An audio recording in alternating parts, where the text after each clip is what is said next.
প্রশ্ন হলো শীতকাল তো এসে গেল, তো নামাজে মুখ এবং হাত খোলা রাখার কথা, মোজা বললে নামাজের কি ক্ষতি হবে হাত মোজা বললে?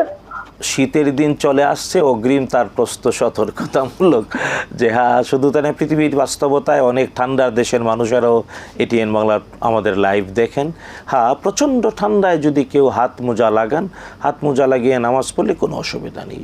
বিষয়টা হলো জানা উচিত, তিনি প্রাসঙ্গিক যেটা বলেছেন, রাসূলুল্লাহ সাল্লাল্লাহু আলাইহি ওয়াসাল্লাম সালাতের পোশাকের ব্যাপারে 3টি সতর্কতা অবলম্বনের নির্দেশনা দিয়েছেন। 1 নাম্বার, সালাত আদায় করতে গিয়ে ওই যে কাম্মামা লাগানো যাবে না, আমরা যেটাকে মাস্ক বলি।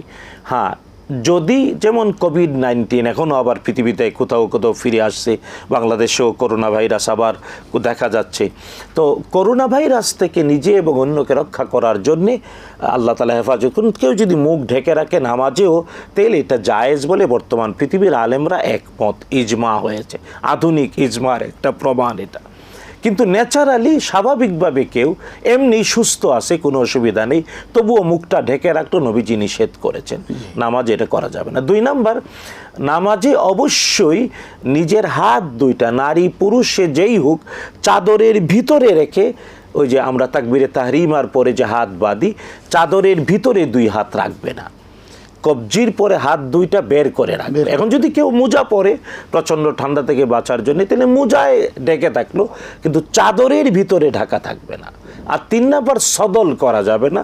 সদল মানে হলো নিজের কোনো পোশাক 2 কাঁধের উপরে রেখে দিল, আর হাত 2টা আস্তিনের ভিতরে না ঢুকিয়ে হাত 2টা ঝুলে থাকলো, রুকুতে গেল ঝুলে থাকলো, দাঁড়িয়ে থাকলো ঝুলে, এটা সদল বলে, এটা নিষেধ করেছেন রাসূলুল্লাহ সাল্লাল্লাহু আলাইহি ওয়াসাল্লাম।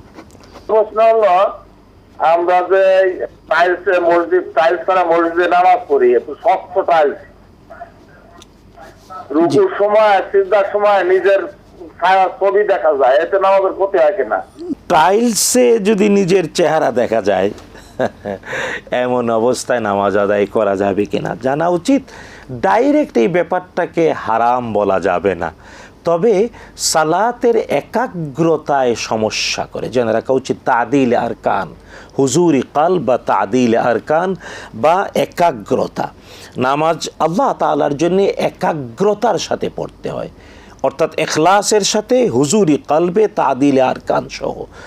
এমন যে কোনো কাজ যা নামাজের তাদিলে আরকানে সমস্যা করে, একাগ্রতায় সমস্যা করে, আন্তরিকতার পরিপূর্ণতায় সমস্যা করে, এমনটা করা যাবে না। এই ক্ষেত্রে যদি টাইলসে নিজের চেহারা দেখা যায়, অন্যের চেহারা দেখা যায়, রিফ্লেক্টেড হতে থাকে, তাহলে উচিত এর উপরে কোনো কাপড় বিছিয়ে নামাজ পড়বে, যাতে করে নামাজে ব্যক্তির মনোযোগ অন্যদিকে চলে না যায়। ডাইরেক্ট এমন টাইলসে নামাজ পড়া নিষেধ বলা যাবে না।